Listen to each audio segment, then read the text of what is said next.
Hello, good morning student. कैसे हैं आप सभी लोग। तो आप सभी का हमारे चैनल सोशियोलॉजी स्टडी विद दिला में स्वागत है।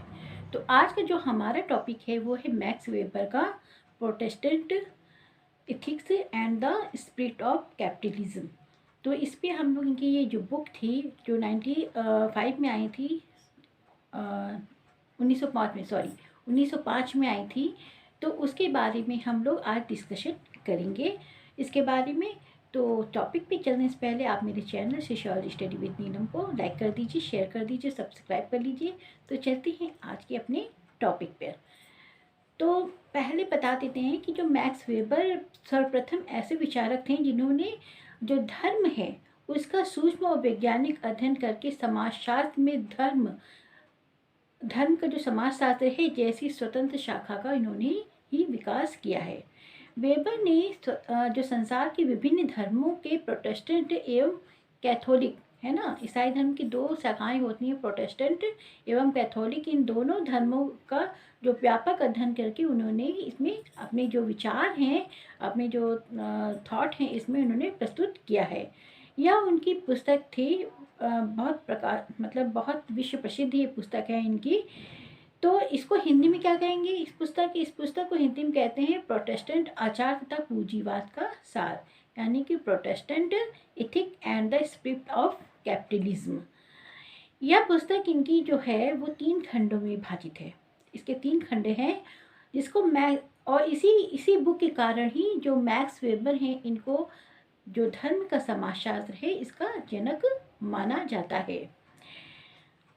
वेबर ने जो विचारों की पृष्ठभूमि की दशाओं को मतलब जो इनका जो संबंध बताया है कैपिटलिज्म और प्रोटेस्टेंट धर्म का, इससे समझने से पहले जो जो विभिन्न दशाएं रही हैं वेबर के जो इस विचार को योगदान देती हैं इस विचार के लिए, उसको समझना पहले बहुत आवश्यक है।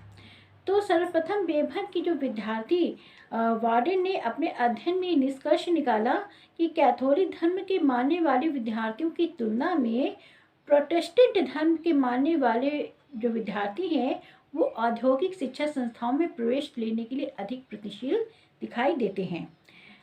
उसके बाद वेबर ने यह भी देखा, इसके साथ ही इन्होंने यह भी देखा वेबर ने कि यूरोप के अनेक देशों और राजनीतिक संकट के इसमें प्रोटेस्टेंट धर्म के मानने वाले लोगों में परिश्रम द्वारा उनकी आर्थिक दशा को फिर से सुदृढ़ किया है। यानी कि जो इस धर्म को मानने वाले थे कैथोलिक धर्म की अपेक्षा जो प्रोटेस्टेंट धर्म को मानते थे वो अधिक परिश्रमी थे और उन्होंने अपनी आर्थिक जो दशाएं हैं उसको अधिक सुदृढ़ किया हुआ है। इसके बाद यूरोप के तीसरा जो उन्होंने देखा, थर्ड वे में उन्होंने देखा कि यूरोप के जिन देशों में प्रोटेस्टेंट धर्म का प्रभाव अधिक है वहाँ पूंजीवाद का विकास उन देशों की तुलना में अधिक हुआ है जहाँ कैथोलिक मानने वाले लोग ज़्यादा थे।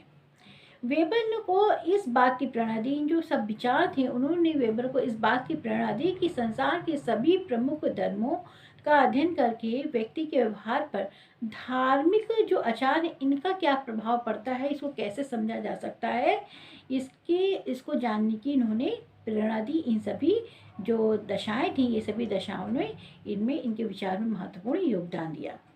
विभिन्न धर्मों का व्यापक अध्ययन करने के पश्चात वेबर इस निष्कर्ष पहुँचे कि साधारण मनुष्य अपनी सांसारिक जो आकांक्षाएं हैं, उसकी जो जिज्ञासाएं हैं, आकांक्षाएं हैं, महत्वाकांक्षाएं हैं के कारण ही धर्म से प्रभावित होता है। आगे जो वेबर बताते हैं कि अपनी बुक कहते हैं कि ये वेबर जो अपनी जो वेबर की जो बुक थी the Protestant ethic and the spirit of capitalism में अधिकांश भाग में इस समस्या पर प्रकाश डाला गया है कि प्रोटेस्टेंट धर्म की नीतियों में पूंजीवाद किस प्रकार प्रभावित हुआ है। इसे स्पष्ट करने के लिए वेबर ने पूंजीवाद की आधुनिक समाजों की विशेषता यह है, यह उन्होंने कहा कि वेबर ने बताया जो पूंजीवाद है वो आधुनिक समाजों की एक प्रमुख विशेषता है और यह सच है कि पूंजीवाद अर्थव्यवस्था अनेक ऐतिहासिक स्तरों में मौजूद रही है ना। जैसे उन्होंने कहा ना कि प्रत्येक युग में कोई ना कोई सत्ता मौजूद रही है, वैसे यहाँ ये कहते हैं कि वेबर कि हर युग में कोई ना कोई पूंजीवादी जो युग है वो प्रचलित रहा है। ज़रूरी उसका स्वरूप चेंज हो सकता है, लेकिन ऐसा नहीं है कि पूंजीवाद रहा नहीं है। प्रत्येक युग में पूंजीवाद रहा है, ये बता रहे हैं कौन? Max weber.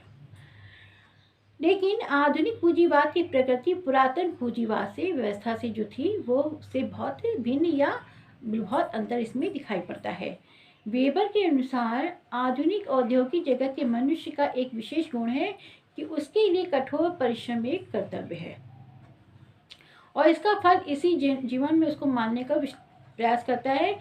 यानी कि जब पहले के लोग क्या कहते थे, पावरलौकिक, यानी कि इस जन्म में आप जो है ना कर्म करिए तो अगले जन्म में आपको उसका फल मिलेगा। लेकिन आज जो औद्योगिक व्यवस्था है, जो आज की आधुनिक व्यवस्था है, इसमें इस आत्मन मानने पर बल दिया जाता है कि जो कर्म का सिद्धांत है, जो कर्म का प्रतिफल है, वो इसी जन्म में तुरंत प्राप्त हो जाता है। पूंजीवाद में मनुष्य की व्यक्तिगत संतुष्टि का आधार यह है कि उसने व्यवसाय में परिश्रम करे, इस भावना से नहीं कि वह जो कार्य कर रहा है वो मजबूरी में कर रहा है, बल्कि इस भावना से कि वह स्वयं ऐसा करना चाहता है। यानी कि मन को उसको प्रेरणा देनी होती है, ये नहीं मजबूरीवश आप कार्य कर रहे हैं किसी तरह संपन्न हो जाए, लेकिन आपके अंदर वो जो कार्य करने की प्रेरणा है वो यहाँ पर जागृत हो। पूंजीवाद के सार को स्पष्ट करने के लिए वेबर ने इसकी तुलना दूसरी आर्थिक क्रिया से की है, जिसका नाम उन्होंने क्या रखा है? परंपरावाद। आर्थिक क्रियाओं में परंपरावाद जो एक विशेष स्थिति होती है जिसमें व्यक्ति प्रतिफल मिलने के बाद कम से कम काम करना चाहता है, यानी कि वो कम से कम काम करके अधिक आराम करना चाहता है और कम से कम काम करके अधिक प्रतिफल प्राप्त करना चाहता है। वेबर पूंजीवाद को परिभाषित करते हुए लिखते हैं मतलब कि आधुनिक पूंजीवाद परस्पर संबंधित संस्थाओं का एक ऐसा संकुल है जिसका आधार तर्क पर आधारित आर्थिक प्रयत्न है, ना कि सटोरियों से प्राप्त, जो सटोरिये होते हैं उनसे प्राप्त प्रयत्न नहीं, बल्कि यह जो प्रयत्न है वो तर्क पर आधारित है। अगर जन सामान्य की भाषा में इसको कहा जाए तो कठोर परिश्रम, व्यापारिक तर्कनावाद, सार्वजनिक जन व्यवस्था, पूंजीवाद का निरंतर विनियोजन और परिश्रम के लिए ऐच्छिक स्वीकृति ही पूंजीवाद का प्रमुख सार है। और इसे और अधिक स्पष्ट करने के लिए वेबर ने जो पूंजीवाद है उसकी प्रमुख विशेषताएं यहाँ पर बताई हैं। तो देख लेते हैं पूंजीवाद की विशेषताएं क्या क्या हैं। पहला है इसमें व्यवसाय की जो व्यवस्था है उसका वैज्ञानिक ढंग से उपयोग करना। इसके अंतर्गत जो नई व्यवसाय में जो नई पद्धतियों का यहाँ पर समावेश किया जाता है और इसको तार्किक हिसाब से व्यय का हिसाब किताब, व्यवसाय की विधियों का यहाँ पर उपयोग किया जाता है। इसके आधार पर भविष्य की वस्तुओं की मांग क्या रहेगी, उनका अनुमान लगाकर साधनों को अधिकतम उपयोग करने की प्रेरणा दी जाती है। यानी कि वर्तमान समय में क्या है उसको तार्किक ढंग से लागू करके कि भविष्य में, फ्यूचर में उसका कितनी मांग, कितनी डिमांड रहेगी, उसके आधार पर इसका उत्पादन किया जाता है। सेकेंड है उत्पादन प्रणाली में वैज्ञानिक जो टेक्निक है उसका उपयोग किया जाता है। वेबर कहते हैं कि पूंजीवादी समाजों में व्यवसाय करने के लिए लोग सदैव ऐसी तकनीकों का उपयोग करते रहे हैं जिसमें अधिक से अधिक उन्हें सफलता प्राप्त हो सके, यानी कि अधिक से अधिक उत्पादन वो कर सकें। वैज्ञानिक नियम भी बनाए जाते हैं। पूंजीवादी जो अर्थव्यवस्था है वहाँ पर राज्य ऐसे कानून बनाता है जो एक और उद्यमियों को श्रमिकों के हितों का संरक्षण कर सके और दूसरी ओर औद्योगिक विकास के लिए उपयुक्त अनुकूल वातावरण तैयार कर सके। मुक्त श्रम तथा मुक्त व्यवसाय भी इसका एक एक बहुत बड़ी विशेषता मानी जाती है पूंजीवाद की। पूंजीवाद आर्थिक व्यवस्था वाले समाजों में व्यवसायिक गतिशीलता इसलिए अधिक होती है, वहाँ व्यक्ति अपने श्रम और व्यवसाय की चुनाव, जो श्रम है और उसका व्यवसाय का चुनाव, वो किसी प्रथा अथवा परंपरा के द्वारा नहीं करता, बल्कि स्वयं अपनी इच्छा के अनुसार करता है। अपनी रुचि को ध्यान में रखकर वो अपने व्यवसाय या श्रम का चुनाव करता है। यह स्थिति अपनी आवश्यकता तथा महत्वाकांक्षाओं के संतुलन स्थापित करने का अवसर प्रदान करती है। क्योंकि जब व्यक्ति अपनी रुचि के हिसाब से काम चुनेगा तो क्या होगा, उसका अधिक से अधिक मन लगेगा, वो जानता है वो क्या कर रहा है, वो किस लक्ष्य तक पहुंचना चाहता है। तो दोनों में ही इसमें जो संतुलन है वो स्थापित हो जाएगा, तो क्या होगा, व्यक्ति अधिक सफल हो जाएगा, ये कहते हैं वेबर। व्यवसाय तथा बिक्री के लिए संगठित बाजार इसकी एक प्रमुख विशेषता के रूप में आती है। वेबर स्पष्ट करते हैं कि आधुनिक पूंजीवादी जो समाज है वहाँ व्यापार तथा वस्तुओं की बिक्री के लिए संगठित बाजारों का निर्माण किया जाता है और यह बाजार स्थानीय न होकर अंतर्राष्ट्रीय स्तर पर होता है। देखते हैं ना आप अमेरिका की वस्तु यहाँ खरीद सकते हैं, इटली की वस्तु यहाँ खरीद सकते हैं, वहाँ के लोग भारतीय जो समाज है यहाँ के उत्पादन को खरीद सकते हैं। तो ये क्या है, अंतर्राष्ट्रीय बाजार है। यहाँ स्थानीय बाज़ारों से ज़्यादा अंतर्राष्ट्रीय बाज़ारों को ज़्यादा महत्व दिया जाता है। प्रोटेस्टेंट धर्म के आधार क्या क्या रहे हैं, इसको हम समझ लेते हैं। पूंजीवाद का सार स्पष्ट कर देने के बाद वेबर अनेक ऐसे कारणों को प्रस्तुत किया जिसके आधार पर हम पूंजीवाद की उत्पत्ति और धार्मिक आधारों के आधार पर इसको जो आधार है उसका संदर्भ खो सकें। वेबर से पहले पेटी, मॉन्टेस्क्यू, बकल तथा कीट्स ने अपने अध्ययनों में स्पष्ट किया कि प्रोटेस्टेंट धर्म तथा व्यापारिक जो प्रवृत्ति है इसमें सकारात्मक सहसंबंध पाया जाता है। वेबर ने स्पष्ट करना चाहते थे कि प्रोटेस्टेंट धर्म के किस आधार पर उन लोगों की प्रेरणा का स्रोत बन गए हैं जो आर्थिक लाभ की तार्किक दृष्टि से प्राप्त करने के पक्ष में थे। इस बात को ध्यान में रखते हुए वेबर ने एक और प्रोटेस्टेंट धर्म के आधारों को अनेक पादरियों की सही जानकारी प्राप्त की। प्रोटेस्टेंट धर्म के आधार के रूप में सेंट पॉल ने बताया है कि प्रोटेस्टेंट धर्म वह नीति है जो कि व्यक्ति काम नहीं करेगा वो भोजन का अधिकारी नहीं होगा, यानी कि जो परिश्रम नहीं करता है उसको भोजन नहीं दिया जाएगा। महात्मा गांधी का आप यहाँ पर विचार की तुलना कर सकते हैं। महात्मा गांधी ने भी यही बात कही थी, जो शारीरिक श्रम नहीं करता है उसको भोजन करने का अधिकार नहीं है। ये गांधी जी के विचार भी आप यहाँ पर तुलना कर सकते हैं। ईश्वर के गौरव बढ़ाने के लिए गरीबी के साथ धनी लोग भी किसी न किसी व्यवसाय से अवश्य जुड़े रहे हैं और व्यक्ति सबसे बड़ी धार्मिक निष्ठा यह है कि वह अधिक से अधिक सक्रिय जीवन व्यतीत कर सके, यानी कि वो अधिक से अधिक धन कमाए और उसका उपभोग करे और आराम से अपना जीवन समृद्धि से व्यतीत कर सके। ये है प्रोटेस्टेंट धर्म के आचार या आधार, कुछ भी आप कह दीजिए, ये उसके आधार होते हैं। पूंजीवाद की जो मुख्य विशेषताएं हैं तथा प्रोटेस्टेंट आधारों के अध्ययन के आधार पर वेबर ने उनके बीच में जो सहसंबंध पाया जाता है उसके बारे में व्याख्या करते हैं।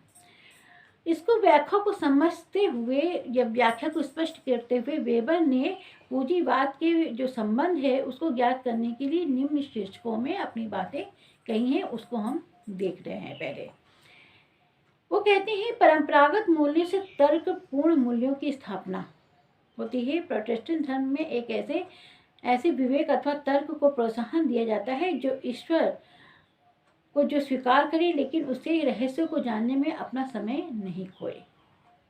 वो कहते हैं अन्य धर्मों की तुलना में प्रोटेस्टेंट धर्म एक विवेकशील और तार्किक धर्म के रूप में विकसित हुआ है जो पूंजीवाद के लिए अनुकूल दशा है। वो कहते हैं कि प्रोटेस्टेंट धर्म कहता है कि जो उसका रहस्य है उस पर आप खोजने की अपेक्षा उसमें आप दार्शनिक प्रवृत्ति को अपनाने की अपेक्षा आप क्या करें, आप शारीरिक श्रम करें, अधिक से अधिक मेहनत करें, कठिन परिश्रम करें और अधिक से अधिक धन का उपार्जन करें।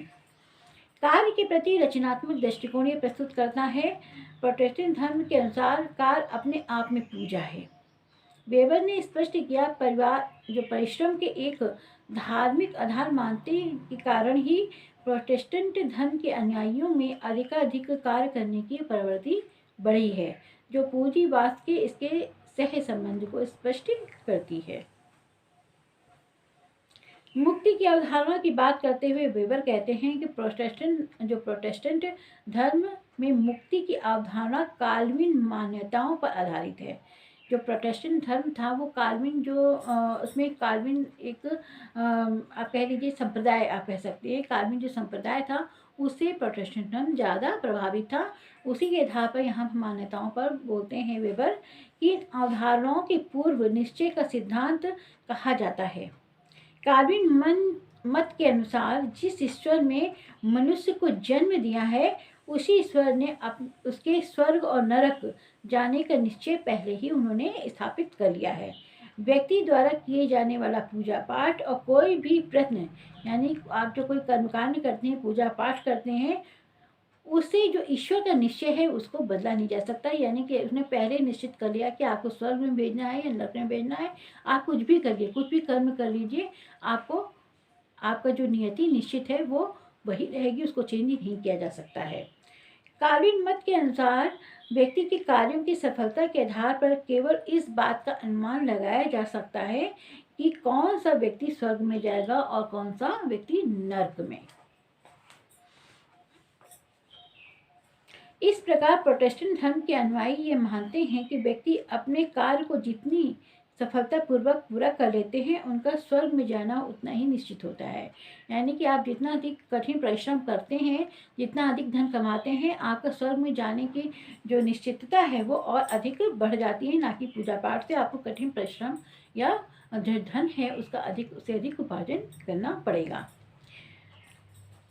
इस मान्यता पर आधार पर प्रोटेस्टेंट धर्म के जो अनुयायी हैं अपने कार्य तथा व्यवसाय के सफल होने के लिए अधिक से अधिक प्रयत्नशील रहते हैं, क्योंकि उनको स्वर्ग में जाना है, इसलिए वो अधिक से अधिक कठिन परिश्रम करके धन का उपार्जन करते हैं।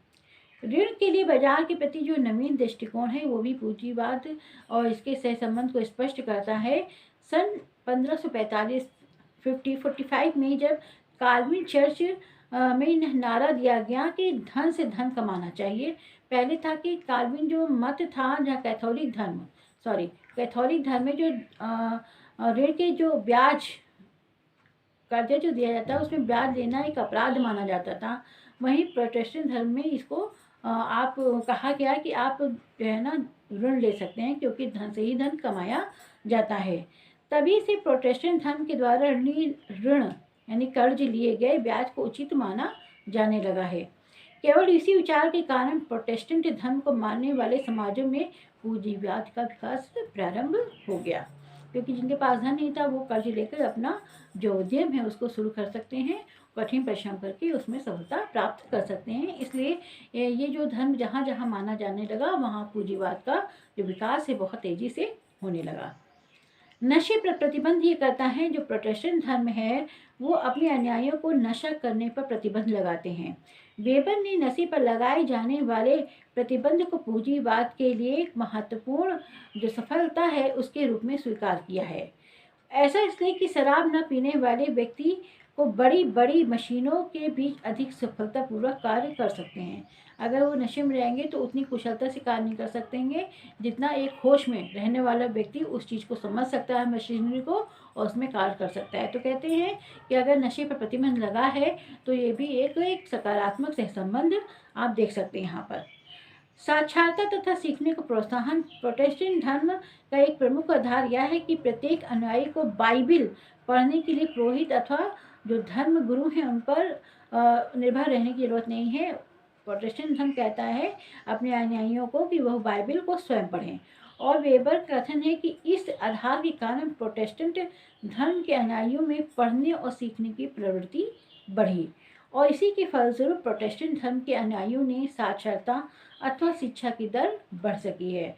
और हम जैसे कि जानते हैं कि शिक्षा की दर में होने वाली वृद्धि सामाजिक विकास का एक सीधा संबंध पाया जाता है, और यही जो विकास है, जो साक्षरता की दर है, उसने पूंजीवाद अर्थव्यवस्था में तर्क प्रधान संबंधों पर जो आधारित होती है उनका विकास शिक्षा के बिना नहीं हो सकता है, ये कहते हैं वेबर। और कहते हैं कि प्रोटेस्टेंट धर्म जो कि ये कहता है कि आप एजुकेटेड होइए, और एजुकेटेड होने के बाद जो आपका श्रम है, उद्यम है, वो बहुत सफलतापूर्वक चल सकता है, क्योंकि जब आप तार्किक आधार पर उन चीज़ों को स्पष्ट कर सकेंगे। ठीक है ना। कैथोलिक धर्म तो ऐसा नहीं था, लेकिन प्रोटेस्टेंट धर्म भी जरूर मानता है कि आपको बाइबल स्वयं पढ़नी चाहिए। और बाइबल पढ़ने के लिए क्या होगा, एजुकेटेड होना बहुत ज़रूरी है। और एजुकेटेड जब आप होंगे तो आप में एक तर्क प्रधान जो तार्किक क्रिया है वो विकसित हो जाएगी, जिसके द्वारा आप अच्छे से उद्यम कर सकते हैं और अधिक से धन का जो है उपार्जन कर सकते हैं। अवकाश का बहिष्कार किया गया है। इसमें वेबर ने बताया कि कार्य के प्रति जो प्रोटेस्टेंट धर्म के आचार हैं, जो उसके नियम हैं, वो अधिक अवकाश के पक्ष में नहीं है। वो अधिक से अधिक क्या करने के, परिश्रम करने के पक्ष में है, अवकाश करने के पक्ष में नहीं है। इसके फलस्वरूप इस धर्म के अनुयायी ईश्वर को सम्मान देने के लिए अधिक से अधिक कार्य करना पसंद करते हैं। प्रोटेस्टेंट धर्म के मानने वाले लोग कम अवकाश लेने के कारण अधिक धन उपार्जित करने में सफल हो जाते हैं और यह दशा पूंजीवाद के विकास में सहयोग प्रदान करती है। प्रोटेस्टेंट वैराग्य को भी, यह लौकिक वैराग्य को भी प्रोत्साहित करता है। जो वही प्रोटेस्टेंट धर्म ऐसे वैराग्य को प्रोत्साहित करता है जो यह लौकिक है। यानी कि प्रोटेस्टेंट वैराग्य धन, जो वैराग्य है वो धन को संचित करने के स्थान पर इसका अधिक से अधिक उपभोग करके आनंद प्राप्त करने के पक्ष में है। अगर हम भारतीय समाज से इसका करें तो भारतीय समाज क्या कहता है कि आप संचय करिए, उसका दान पुण्य करिए, ऐसे बोलते हैं। लेकिन प्रोटेस्टेंट धर्म को मानने वाले क्या होता है कि वो लोग अधिक से अधिक धन उपार्जन करके अपनी सुख सुविधाओं के आधार पर इसका उपभोग कर सके, इस आधार पर वो संचय नहीं करते हैं, बल्कि उसका नियोजन करते हैं और नियोजन करने के पश्चात जो धन बचता है उसका उपभोग करते हैं। प्रोटेस्टेंट धर्म के आधार यह है कि जब तक जीवन में अधिक से अधिक श्रम करके धन उपार्जित करना चाहिए और अधिक से अधिक सुविधा प्राप्त करने के लिए धन का उपभोग करना चाहिए। अब इसके कारण तथा परिणाम पर विचार कर लेते हैं जो वेबर ने प्रस्तुत किया है अपनी बुक में। वेबर कहते हैं पूंजीवाद की विशेषताओं और प्रोटेस्टेंट धर्म के आधारों के बीच पाई जाने वाली उपर्युक्त समानताओं को स्पष्ट करने के बाद यह प्रश्न उठता है कि इनमें दोनों में से कौन सा कारण है और कौन सा परिणाम है। वेबर ने स्पष्ट करने के लिए प्रश्न किया कि धार्मिक आधारों के प्रभाव से ही कुछ समाजों में अधिक जो जीवन है, जो आर्थिक जीवन है, जो उनका इकोनॉमिकल बेस है, वो अधिक दरपूर्ण बना है, जबकि कुछ समाजों में आर्थिक जीवन में तार्किकता का स्थान बहुत गौण रह गया है। वेबर ने स्पष्ट किया कि पूंजीवाद के विकास पर प्रोटेस्टेंट धर्म के आधारों के जो आचार हैं, इसके जो नियम हैं, वो किस सीमा तक इनका प्रभाव पड़ा है इसे निश्चित नहीं किया जा सकता। वेबर कहते हैं इसको एक आप मापदंड नहीं माप सकते हैं कि किस सीमा तक प्रभावित किया है इसने, लेकिन एक कारण के रूप में इसे तब तक मान्यता दी जा सकती है जब तक पूंजीवाद के विकास का कोई सुदृढ़ कोई अन्य विकल्प नहीं मिल जाता कि उसके कारण ही पूंजीवाद का विकास हुआ है। तब तक इस विकल्प पर हम अटल या अडिग रहेंगे। यही एक प्रमुख कारण रहा है इसका। धार्मिक आधारों तथा पूंजीवाद के संबंध को स्पष्ट करते हुए वेबर ने यह निष्कर्ष निकाला अंत में कि इतिहास की घटनाओं के कारणों की खोज करने में मेरा उद्देश्य आर्थिक कारकों के स्थान पर पूरी तरह धार्मिक कारकों को स्थापित कर देना नहीं है।